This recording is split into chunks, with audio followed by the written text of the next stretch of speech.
We need fresh blood to take this company forward. My name is Walter Rains. I'm 39 years old, and I built this place from the ground up. 3 years of my life went into Christensen Global, turning a shaky startup concept into a functioning enterprise. While others were talking about disruption and innovation, I was crawling under server racks at 3 a.m., fixing the systems their flashy ideas broke. That comment came from Weston Hale during our quarterly review meeting. He had been with us for just 6 months. 6. Meanwhile, I was there from day one, back when our HQ was a converted warehouse in Charlotte, all folding tables and extension cords. The founders used to know my name, used to understand that without the back-end infrastructure I built, their revolutionary product was just shiny vaporware. Weston sat at the head of the table like he ran the place. Maybe he did now. The board brought him in post-Series B funding as director of operations. Fresh perspective, they said. Strategic leadership. He came in with expensive suits and a polished pitch deck, full of buzzwords that made investors feel clever. Synergy, scalability, market penetration. I watched as he flipped through slides stacked with rainbow-colored graphs and reorganized team charts. The last part made my stomach drop. Restructuring never bodes well for people like me. Walter, your work has been adequate, he said, eyes still glued to his laptop. But we need to move faster, think bigger. The old ways are slowing us down. Adequate. That was what he called 3 years of building this company's backbone from scratch. I didn't react. I just nodded, made a note on my tablet. But something shifted inside me, cold alert. It told me to start looking closer. Back in my office, I opened the company directory. Weston had hired 4 new people in the last month alone. Fancy titles. Fat paychecks. None of them were there when the servers crashed mid-demo or when we pulled all-nighters during holidays. None of them knew the software everyone praised was written on a machine I bought myself when we couldn't afford proper gear. I pulled up my contract and read it properly for the first time since I signed. There were things in there I had forgotten, things that could matter now. The next morning, Weston announced a company-wide launch party. I remember joining Christensen Global when it was just Jacob Torres and Peter Caldwell with a dream and $15,000. They needed someone to actually build what they were selling. That was me. I worked 6 months for equity, putting in 90-hour weeks above a pizza joint with no heat and barely functioning AC. But we were building something real. Year 2 was the turning point. My custom database system fixed a speed bottleneck that had been crushing our beta tests. Suddenly, we were 3 times faster than competitors. Jacob called it a breakthrough. Peter said we'd be millionaires. I just felt proud. We hired staff, got an office, signed big clients. Tech blogs started noticing. Jacob and Peter did all the press, but they gave credit to the brilliant technical team. That meant me. My dad used to call every Sunday. He worked construction for 40 years and understood pride in solid work. You built something that lasts, he told me. That matters more than money. Then the changes came. Subtle at first. Weston began excluding me from meetings, made decisions about systems and security without consulting me. When I asked about upcoming projects, he told me to focus on maintenance. Leave the innovation to the fresh talent. Fresh talent, like Tyler Morrison. A shiny computer science degree, 8 weeks on the job, and suddenly the new go-to guy. Weston asked for his input constantly. Tyler suggested modern frameworks, AI add-ons, total system rebuilds. Great ideas on paper, but he didn't understand why we built things the way we did. He didn't know the battles we fought to get here. So I documented everything. Architecture, shortcuts, patches, workarounds. I backed it all up. Not to sabotage, but because 3 years in startups taught me one thing: plan for the worst.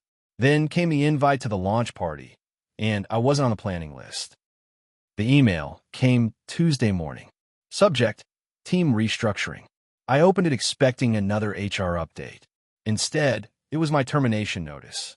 As part of our efforts to streamline operations and position the company for accelerated growth, your position has been eliminated effective immediately. Please coordinate with HR for offboarding procedures. Just like that. Final compensation. No phone call. No meeting. No explanation. Just a form letter that could have been sent to anyone. After 3 years of building their entire technical infrastructure, I got the same goodbye as someone who had joined last month. I sat in my car in the parking lot for 20 minutes, reading the email over and over. The words didn't change. The meaning didn't soften. I had been discarded like obsolete hardware, replaced by people who used the right jargon and fit Weston's polished version of a modern tech company. But here was what Weston didn't know. Here was the piece he missed while rushing to modernize. When I originally built our core systems, I had retained certain intellectual property rights, standard freelance protections my attorney friend insisted on before I went full-time. Most companies would have revised the agreement. But Jacob and Peter were desperate to keep me, and they signed everything I asked for. That meant I still owned key components. The encryption protocols running the database, the custom API frameworks connecting our systems, and the deployment keys for our live servers. All built with code I retained legal rights to. Weston had just fired the only person who held the real keys to his tech empire. I drove home and opened my laptop. The launch celebration was scheduled for next Friday. Big event. Infestor presentaciones. Media coverage. Live demos of our revolutionary platform. Weston had everything arranged. Except one thing. He never asked me for the master deployment key. I spent the next few days preparing. Not revenge, exactly. Just something fitting for the occasion. A reminder of what he lost when he decided my work was adequate. I put on my best suit Friday evening and headed to the launch event. The Grand Bridge Convention Center was buzzing. 500 people in business attire, champagne in hand, networking like their jobs depended on it. Journalists roamed the crowd. Potential clients studied our promotional packets while sales reps hovered nearby. I hadn't been invited. Didn't matter. I still had employee access, and security recognized me from years of events. No one questioned my presence. The main room had a huge screen with our logo and the tagline, Innovation Unleashed. Weston stood on stage, confident in a tailored suit, mic in hand. He looked the part of a visionary CEO. Polished, composed, powerful. Ladies and gentlemen, he began. Tonight marks a turning point in the future of data management.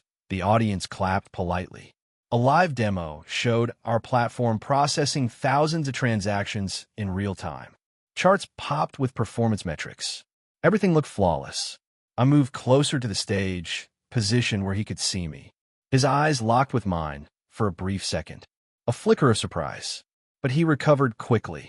Weston always knew how to stay composed under pressure. That was probably why the board loved him. This company has come this far because we made bold decisions, he said. We broke free from legacy systems and embraced fresh vision. Tonight, we celebrate not just innovation, but a culture of progress. More applause. I spotted Tyler Morrison near the front, nodding along. Others around him, new hires with shiny titles, looked proud, unaware they were standing on a foundation they hadn't built. Weston gestured to the screen behind him. What you see here is the result of 3 years of relentless development. Our proprietary platform is the fastest and most secure in the market. We have solved problems others still don't understand. 3 years. My 3 years. But Weston presented it like the collective success of his new team. Tonight isn't just about looking back, he continued. It's about stepping into the future without limits. We're no longer weighed down by outdated thinking. That cold sensation returned to my chest. Weston was building to something, a final proclamation to crown himself as the architect of this transformation. To reach greatness, you make hard choices, he said. You let go of those who can adapt, whose methods belong to a different era. The audience leaned in. The moment was coming. I reached into my jacket pocket and felt the small wrapped box I had brought with me. Everything was going exactly as I had expected. Walter could not resist making a spectacle out of his victory. He needed everyone to know how much better things would be without people like me dragging down his innovative team. He was about to give me the perfect opportunity to deliver my gift.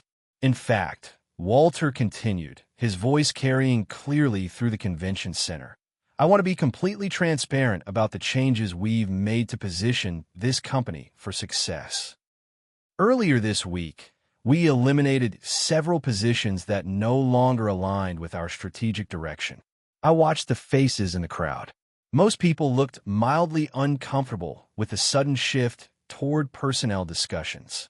This was supposed to be a product launch celebration, not a corporate restructuring announcement. But Walter seemed energized by having such a large audience for his management philosophy. One person in particular had been with the company since its early days. Walter Raines spent 3 years here, contributing what he could to our development efforts. But as we evolved into a more sophisticated organization, IT became clear that his approach was holding us back. A few people in the audience turned to look at each other uncertainly. Walter was mentioning specific names now, specific individuals who had been terminated. This felt personal in a way that made everyone uncomfortable. But Walter didn't seem to notice the shifting mood. He was too focused on his narrative of transformation and progress. Walter represented everything this company needed to move beyond: outdated methodologies, resistance to innovation, and an inability to think strategically about our future direction. Tonight, we celebrate our freedom from that kind of limitation. He raised his champagne glass toward the crowd. To the employees who drag us down for too long, may they find opportunities better suited to their capabilities somewhere else. The audience gave a scattered round of applause, but I could tell many people were confused by the hostile tone. This wasn't how successful executives typically discussed former employees at public events. Walter was revealing something ugly about his character, and everyone could see it. But he was also revealing something else, something he probably didn't realize. During his speech, I had been watching the demonstration screen behind him. Our platform was running smoothly, processing sample data and displaying real-time analytics. Everything looked perfect, but I knew something Walter didn't know. The system was running on cache data from our development environment. The live production servers that would handle actual client traffic were controlled by a different set of deployment protocols that required authentication from the master encryption key. The key that I had generated using my own algorithms and retained legal ownership of, according to my original contract. Walter thought he was celebrating his complete control over the company. He thought eliminating me had removed the last obstacle to his vision of streamlined operations and innovative thinking. He had no idea that his shiny new platform couldn't actually function without my cooperation. The demonstration he was showing the audience was essentially a recording, a pretty facade with no substance behind it. When clients tried to access their accounts on Monday morning, when investors attempted to verify the capabilities they had been promised tonight, when journalists wrote articles about the revolutionary technology they had witnessed, everyone would discover the same thing. Nothing worked. The production servers were locked behind encryption that only I could unlock. The custom APIs that connected client systems to our database would return error messages. The processing speeds and security features Walter had been bragging about would be completely inaccessible. I had built the entire technical foundation of this company, and I had retained the legal right to control access to it. Walter had been so eager to get rid of me that he had never bothered to verify whether he actually could. Now he was about to find out. I stepped forward through the crowd, moving toward the stage. People noticed me walking and turned to watch. Some of them probably recognized me from previous company events. Others might have wondered who I was and why I looked so calm while Walter continued his victory speech. It was time to deliver my gift. I walked directly to the front of the stage, maintaining eye contact with Walter as he continued his presentation. The audience began to murmur quietly as they noticed someone approaching the speaker. Security guards positioned around the room looked alert but did not move to intercept me. I was well-dressed, walking calmly, and showing no signs of aggressive behavior. Walter finally noticed the distraction and paused his speech. He looked down at me with an expression that mixed annoyance with curiosity. This wasn't part of his planned program, and he clearly didn't appreciate the interruption. "Ladies and gentlemen," I said loudly enough for my voice to carry through the room, "I apologize for interrupting such an important celebration." The crowd turned their attention toward me. Conversation stopped. Even the background music seemed to fade as everyone focused on whatever was about to happen. "My name is Walter Rains," I continued, pulling the small wrapped box from my jacket pocket. "Mr. Hale was just talking about me. I wanted to make sure I had the opportunity to properly congratulate him on his new direction for the company." Walter stared at me with obvious displeasure.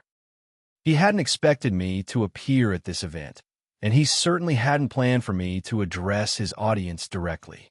But backing down now would make him look weak in front of investors and potential clients.